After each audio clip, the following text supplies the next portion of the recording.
You know that narrow strip on the side of your house that's typically unused? There's just grass, maybe weeds, you may have forgotten that you even have that part of your property. That is actually a really good spot for a garden.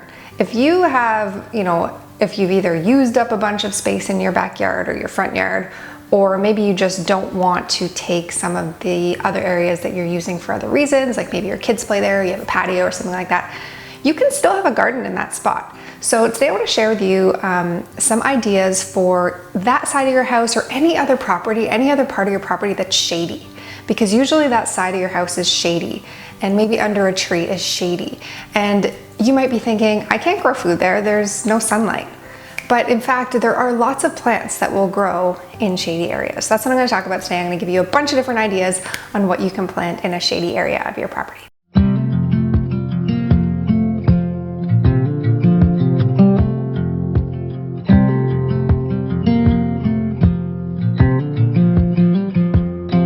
Hey, I'm Nadia, and today I want to talk to you about plants that grow well in the shade. So usually when we look at a shady area of our property, we think, I can't grow anything there because there's no sunlight. But plants can grow, and actually some plants really enjoy growing in shadier areas. Now, I don't mean zero sunlight. Very few plants can grow in zero sunlight. Certainly not the ones that you're thinking of growing. You think about like deep woods. Yeah, certainly there's plants that grow in there, but you're not going to find like kale growing deep in the woods. It does need some sunlight. So when I say shade, I mean like at least 2 hours of sunlight a day. Preferably 3 or 4 would be nice. But if you have at least 2 hours of sunlight on an area each day, you can grow food there. So that's what I want to talk about today. I want to give you some ideas on what you can grow in the shady areas of your garden. Now, rather than me just list off a bunch of plants that grow well in the shade, I want to take it a step further, and I actually want to help you design a garden that would work well in the shade. So I'm going to go back to that original example that I talked about at the beginning, which is the side of your house, which is perfect spot for a garden. My mom grows currant bushes there and they do really well. But I want to talk about some vegetables and herbs and things like that that you can grow in that shady area. So I'm going to use the Embracing Harvest virtual garden planner to do this. It's just going to make it so much easier. So I'm going to start by I have a 4-foot by 14-foot space here. So I just picked this as an example. You could of course choose whatever size you wanted, or you can use this exact template. So in my blog post, I'm going to have this as an example for you if you just want to run with it as is. So I'm going to start with just creating a little bit of a walking path in the middle just so that I can get to my plants. So I have a foot of space up here, and then I have 2 feet of space at the bottom. Now I can grow a lot of food in this space. So I'm going to show you exactly what you can get out of this space that will work in the shade. So I'm going to start off by looking at my plant filter, and I'm going to select plants that grow well in the shade. So shade really is defined as less than 6 hours of sunlight. That's like the gardening definition of shade. So you can break that down though. There's like partial shade, there's partial sun, all this kind of stuff. I just kept it simple in here. How many hours of sunlight have you got? And then just choose the plants that will work in that amount of sunlight. I figure that's a lot easier than learning all the terms. So if you have 3 to 6 hours of sunlight, you can choose that option. If you have 2 or 3 hours, you can still get food. So if I choose the 2 to 3 hour option, there's still 18 plants in our database that grow well in 2 or 3 hours of sunlight a day. Now, right now we don't have very many flowers. We have a few edible flowers in there. We're growing this database, but right now it's vegetables, herbs, and fruit that we have that we're focused on right now. But 18 plants, you can see here, if I just scroll down, these all are plants that will do really well in 2 or 3 hours of sunlight, or at least well enough that you'll get a decent harvest. Now, some plants will do better with more sun, others like the shade, but I'm just trying to keep it really simple, help you design a garden today. So I'm gonna say we have, let's say, 3 or 4 hours of sunlight in our garden. Now, we have 63 plants to choose from, which is amazing. And I think I'm going to focus on vegetables to start with. So I'm going to filter down by vegetables, and I think I'll start with root vegetables. So oftentimes you're going to see root vegetables doing well. If you look at a list of plants that grow well in the shade, you're usually going to see root vegetables on there. That's because they just don't need as much sunlight as something like a tomato or a pepper or an eggplant. Those are fruiting vegetables and they won't be on this list. unfortunately. You'd need more sunlight than that. You'd like at least 6 hours, some of them like 7 or 8 hours to really do well. So they're not gonna be on here, but we can get lots of other vegetables. So I'll show you what we can do. So I'm gonna choose, I'm just gonna pick some here. So beets, let's put some beets in. Maybe carrots. What else? Celery? Radish, yum. I just picked some radishes from my garden with my daughter and we loved it. Turnip. You know what's really good if you haven't tried them? If you're not a big fan of turnips, are those white turnips, those tiny little, I don't remember what they're called. If you can think of it, put a comment down below because I can't think of it off the top of my head. But they're smaller, they're kind of just like a little ball. They are delicious, even raw. Very different from the turnip you might be thinking of. What else? Ooh, parsnips. Parsnips are a little bit challenging to grow, but they grow well in the shade, so I'm gonna choose them. And then one more, I'm gonna pick up top here, peas.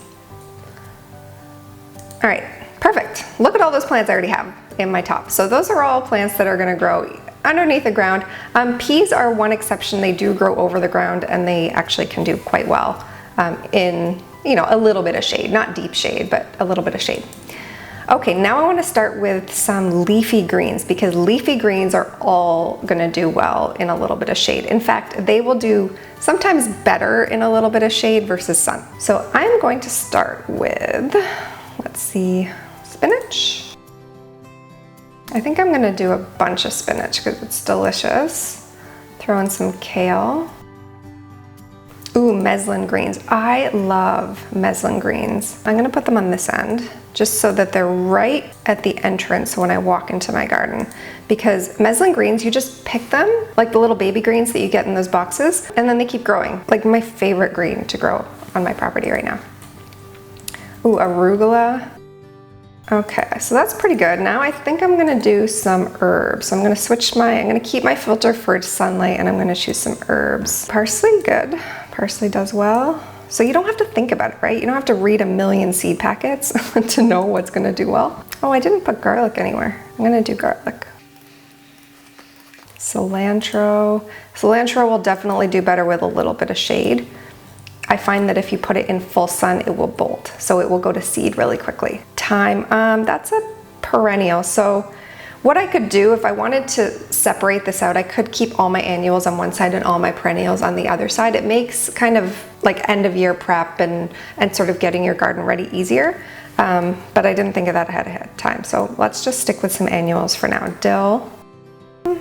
What else have we got? Ooh, I can do some, nasturtiums. Nasturtiums are great. Nasturtiums, you can eat the leaves, you can eat the flowers, and you can eat the seeds. So nasturtiums are very cool.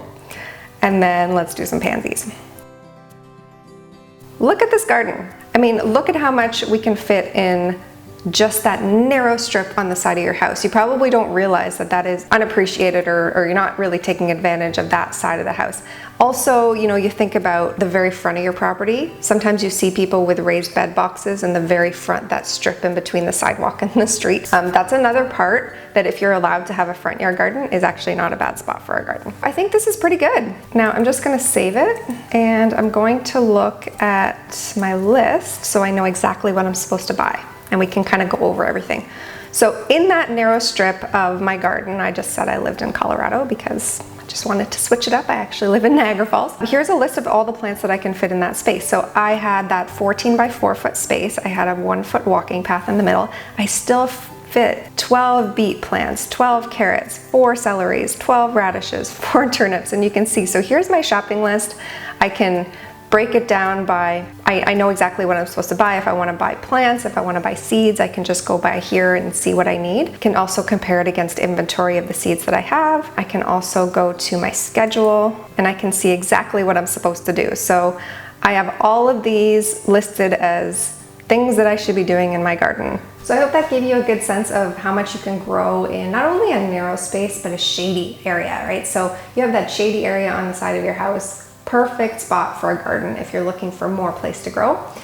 And you know, I also have in my front yard here, I have a big tree, and underneath it I have an herb garden. So there's lots of shade in that area, and those herbs are doing amazing. Sometimes even better than the sunlight, because especially if you live in a really hot area, that shade can kind of give the plants a nice kind of breather. You think about yourself, right? Like, you don't want to be out in the heat of the sun all the time. Some plants don't either. So there's actually plenty of plants, and I hope that this video helped to give you some ideas of all those types of plants that will do well in anything below 6 hours of sunlight. So 2 hours, 3 hours, 4 hours, 5 hours, those are all considered shady areas. So I'll have a link to this garden over in my blog, and then the garden design that I just created, so you can use that as is, or if you want to, of course, create your own design, you could do that using the garden planner. Both of those links will be below this video. And then if you have any other ideas to share with anyone else watching this video, if you have a garden and plants do really well for you in the shade, leave a comment down below. I'd love to hear it. I'm sure other people would love to hear as well your experiences. So that is it for this week, and I hope you have a wonderful day, and I will see you in the next one.